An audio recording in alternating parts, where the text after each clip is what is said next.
नमस्कार जी, केसी मिश्रा की अगली प्रस्तुति आप लोगों के समक्ष फिर से हाजिर।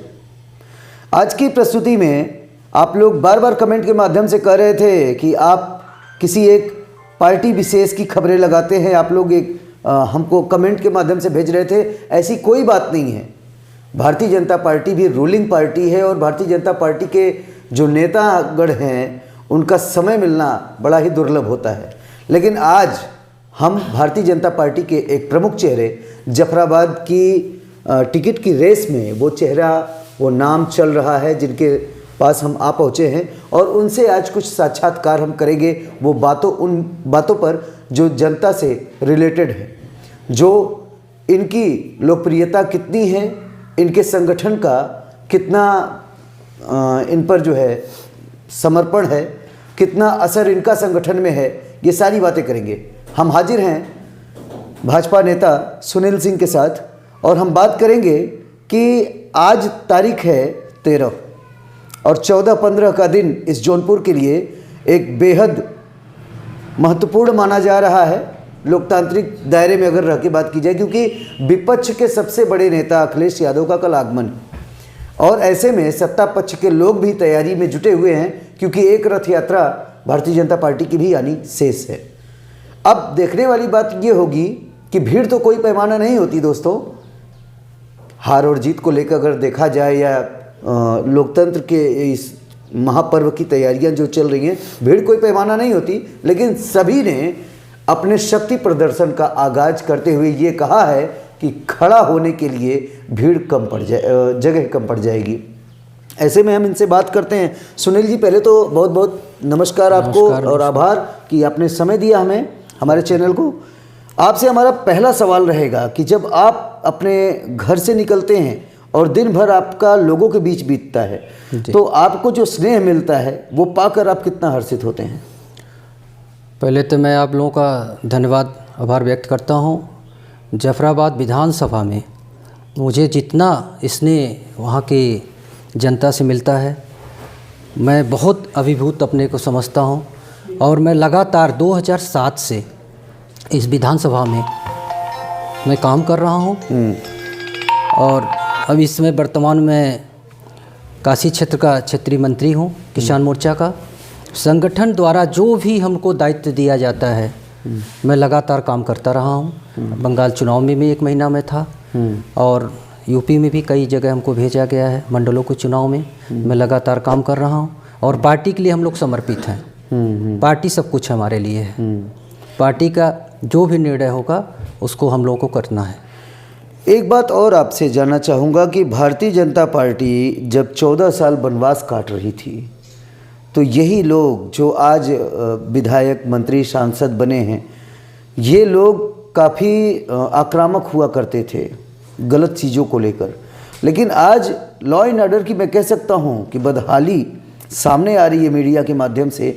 आज चुप्पी क्यों साधे हुए हैं, मौन क्यों हैं, कार्रवाइयाँ क्यों नहीं हो रही उन लोगों पर जो वर्दी पहन के भी संविधान की कसम खाते हैं लेकिन संविधान के खिलाफ का काम कर रहे हैं, जो उनके दायरे में नहीं आता? नहीं, इस तरह की नहीं है। सुशासन तो आज पूरे भारत में योगी जी के सुशासन का नाम चर्चा चल रही है और इस तरह की कोई बातें नहीं हैं। आप लोग बता रहे हैं, हो सकता है कुछ कमियां हो, 2-1 घटना ऐसी हुई हैं जिसको लेके काफ़ी विपक्ष आक्रामक हुआ, लेकिन उसमें कोई दम नहीं है। और हमारे जो है अभी तक योगी जी का जो शासन रहा है, वो मैं बंगाल चुनाव में रहा तो योगी जी को लोग सुशासन के रूप में याद करते थे और उन्होंने जो शासन दिया है आज उनके पैटर्न पे लोग काम कर रहे हैं अदर स्टेट में। जनमानस में एक बात और तेज़ी से आ रही है कि 1 साल से ज़्यादा समय तक आंदोलन चला देश में, किसान आंदोलन जिसे नाम दिया गया। भारतीय जनता पार्टी के लोग और उनके समर्थक ये कहते थे ये किसान नहीं है, ये किसान का मुखौटा लगाते हैं, ये खालिस्तानी हैं और तमाम प्रकार की उनको संज्ञाओं से नवाजा गया। लेकिन आज जब वही कृषि विधेयक पर छिड़े घमासान पे बैकफुट पे आती है मोदी गवर्नमेंट, तो उस पर दोहरे मापदंड की बात विपक्ष कर रहा है और लोगों को ये महसूस हो रहा है कि आखिरकार जब वापस ही लेना था तो इतना शोर शराबा, हंगामा और इतनी बाधाएं देश को क्यों झेलनी पड़ी? देखिए, पहली बार तो हमारे यशस्वी प्रधानमंत्री जी ने कहा है कि हम किसानों को समझा नहीं पाए। वो जो भी थी इस किसान आंदोलन का जो लेकर को कर रहे थे, तो किसानों के हित में थी, लेकिन किसानों को हम लोग समझा नहीं पाए। और जो बिचौलिए थे, जो नेता इस तरह से थे, वो बरगलाए उनको, किसानों तक वो बात नहीं पहुंच पाई। बीच में टिकैत जैसे लोग, अन्य लोग जो है, इन्होंने बरगलाया किसानों को। बैक फुट में नहीं रही है, उनके फ़ायदे के लिए था, लेकिन किसानों को हम लोग अच्छे समझा नहीं पाए, उनको बरगलाया गया। अब तो लोग यहाँ तक कहने लगे हैं सुनील जी कि अगर कृषि विधेयक को सरकार ऐलान कर चुकी है कि हम वापस लेंगे, कहीं ऐसा ना हो कि एनआरसी और आर्टिकल 370 पे भी ये बात आने लगे, लोग प्रेशर बनाएं, क्योंकि विरोध में भी काफ़ी लोग हैं पहले से। एनआरसी का भी बहुत विरोध हुआ है, शाहीन बाग जैसा मुद्दा आपने देखा ही होगा।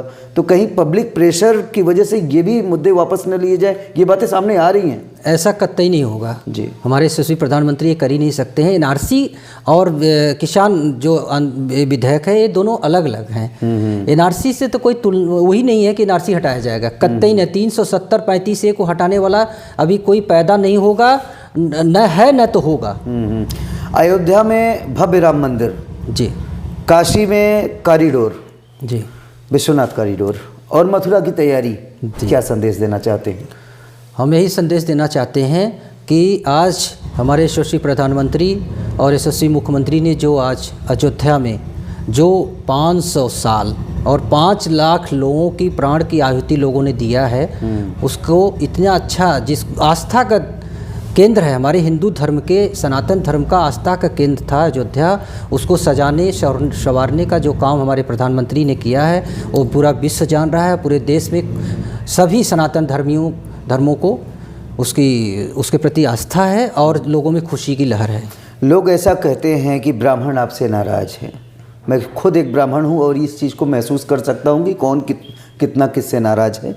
रह गई बात पत्रकारिता के धर्म का पालन भी करना है, इसके लिए जातिगत आधार पे मैं बात नहीं कर सकता, लेकिन पिछड़ा भी आपसे नाराज है, दलित भी आपसे नाराज है, ब्राह्मण भी नाराज है, फिर भी आपकी 3 बार सरकारों का आगाज है।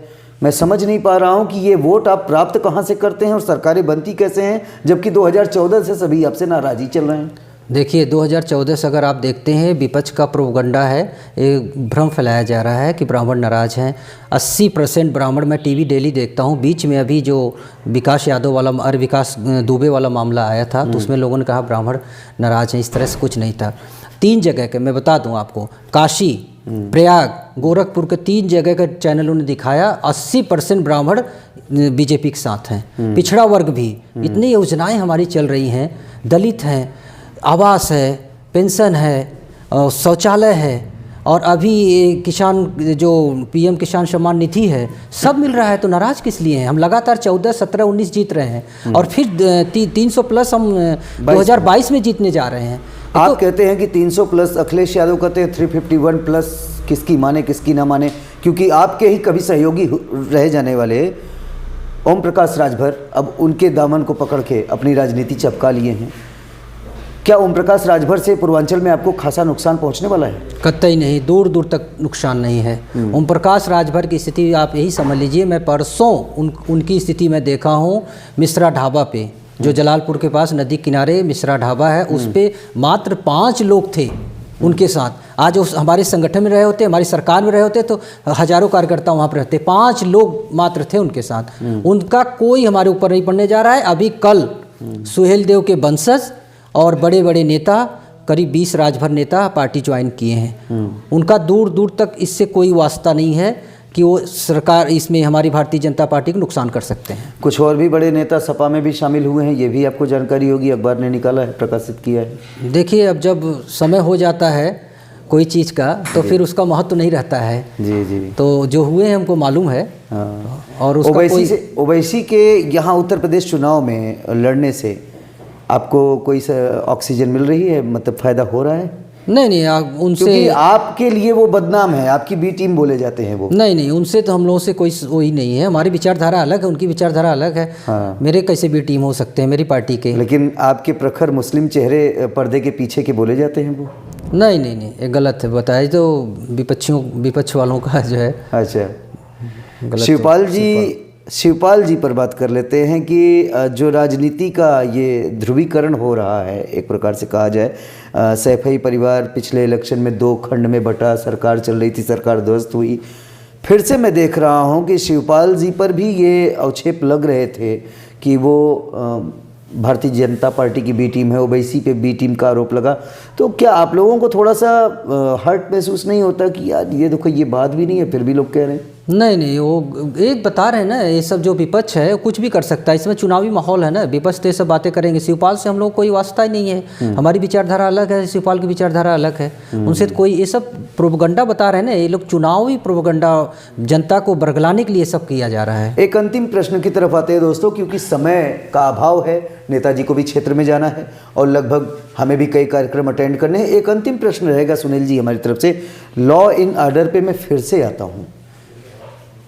सरकारें योजनाएं चलाती हैं, उसका इम्प्लीमेंट नौकरशाही करती है, अफसरशाही जब आग उगल रही हो, ऐसे में थाने से ही शुरुआत कर लीजिए, थाने, तहसील, दफ्तर, ब्लॉक जितने भी हैं नीचे से लेकर ऊपर तक, ये सारे सिस्टम में अगर पूरे ज़िले की सुनवाई खुद कप्तान जैसा व्यक्ति एक आईपीएस ऑफिसर करे तो ये शर्मसार करने वाली बात नहीं होगी। क्योंकि थानों पे सुनवाई यदि होती तो मैं देखता हूँ कि कप्तान के दफ्तर के बाहर एक लंबी कतार होती है। नहीं, इस तरह थानों पर सुनवाई हो रही। मैं थाने पे बीच में एक बार गया था, अभी 2-3 महीने पहले, थाना नेवड़िया थाना पड़ता है हमारा गांव। इस तरह की कोई बातें नहीं। लॉ एंड ऑर्डर के लिए तो योगी सरकार फेमस है, पूरे आज मॉडर्न अपना रहे हैं योगी सरकार का। अन्य जो देश में स्टेट हैं वो तो कह रहे हैं भाई सुशासन के माने में तो है, योगी सरकार का कोई जवाब नहीं है। माफियाओं का तो काफ़ी नुकसान हुआ है, इससे इनकार नहीं किया जा सकता, लेकिन आम आदमी कितनी राहत की सांस ले रहा है, कितना अपने आप को वो महफूज महसूस करता है, ये देखने वाली बात होगी। क्योंकि पुलिस के लोग ही, आप देखें नेशनल क्राइम ब्यूरो के मुताबिक 20 से ज़्यादा अंडर कस्टडी मौतें पिछले 4.5 वर्षों में, ये विपक्ष ने बात उठाई थी सदन में, 4.5 वर्षों में 20 से ज़्यादा अंडर कस्टडियल मौत हुई है। तो इसमें ये एक प्रकार से कलंकित करने जैसी बात होगी इस सरकार को ना। देखिए, दुर्घटनाएं कुछ हो गई हैं, उसको मैं मानता हूं, लेकिन इस तरह की बातें नहीं हैं। अभी देखिए कितना अच्छा शासन चल रहा है यूपी में। नहीं, मैं बात योगी आदित्यनाथ जी पे नहीं करता, क्योंकि वो मुख्यमंत्री, ईमानदार मुख्यमंत्री है, मुझे पता है। ये बात शिवपाल सिंह यादव जैसी शख्सियत ने सदन में कहा था जी, वो हमें याद है। लेकिन क्या और भी लोग अपने दायित्वों का सही निर्वहन कर पा रहे हैं? नीचे तक की स्थिति बड़ी बदतर है सुनील जी। नहीं, अभी इस तो हम नहीं मान सकते हैं। मैं भी क्षेत्र में रह रहा हूँ, जनता के बीच में रह रहा हूँ जी। सुनवाई हो रही, लोगों की काम हो रहा है। ऊपर से हमारे कप्तान भी अच्छे कप्तान माने जाते हैं, वो तो है, बहुत अच्छे कप्तान हैं जौनपुर के, और उनके द्वारा काफ़ी एसओ को मतलब प्रेशर है थाना अध्यक्षों को, और काम हो रहा है, इस तरह का नहीं है। तो जन समस्याओं के निस्तारण के लिए सुनील सिंह ने ये आश्वस्त किया है हमारे इस एक साक्षात्कार के माध्यम से उस जनता जनार्दन को कि जहाँ तक होगा सेवा होगी, सत्कार होगा, किसी चीज़ का अभाव होगा तो सुनील सिंह खड़े हैं उनकी सेवा के लिए। किसी भी प्रकार की कोई कमी या अनियमितता नहीं बरती जाएगी। इसी शब्दों के साथ हम अपने इस साक्षात्कार, इस इंटरव्यू को विराम देते हैं। फिर से मिलेंगे एक नई शख्सियत के साथ, एक नई जगह पर।